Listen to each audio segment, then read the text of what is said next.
తెలుగు సినీ ప్రేక్షకులకు, మెగా అభిమానులకు నమస్కారం. మా ఎస్విసి సంస్థకి రామ్ చరణ్ గారికి, చిరంజీవి గారికి ఎంతో అనుభవ సంబంధం ఉంది. మా ఇద్దరి మధ్యలో చరణ్ గారికి నా మధ్యలో మంచి రిలేషన్షిప్ ఉంది. నేను అభిమానించే హీరోల్లో రామ్ చరణ్ గారు ఒకరు. ఆయనని అవమానపరచడం కానీ, ఆయనని కించపరచడం కానీ నా జన్మలో నేను ఎప్పుడు చేయను. నేను ఇచ్చిన ఇంటర్వ్యూలో ఆయన గురించి చిన్న మాట దొర్లినా అది నా తప్పే.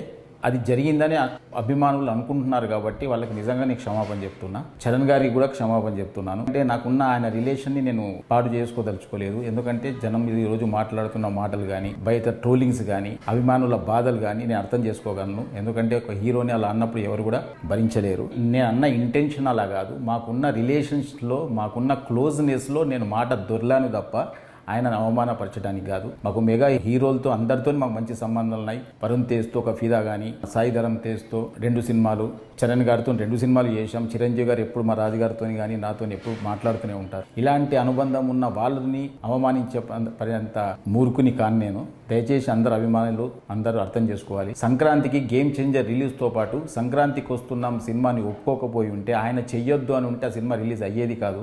ఆ రోజు ఆయన మనసు గొప్పది కాబట్టి ఆ రోజు ఇబ్బందులో ఉంటారేమో ఫైనాన్షియల్గా అనుకుంటూ కూడా ఆయన, ఎందుకంటే పెద్దగా బడ్జెట్ అయిన సినిమా కాబట్టి మీరు మంచిగా దీన్ని కూడా రిలీజ్ చేసుకోండి అని ఒక గొప్ప మనసుతో ఒప్పుకున్న వ్యక్తి ఆయన. ఆయనను ఎందుకు అవమానపరుస్తాం?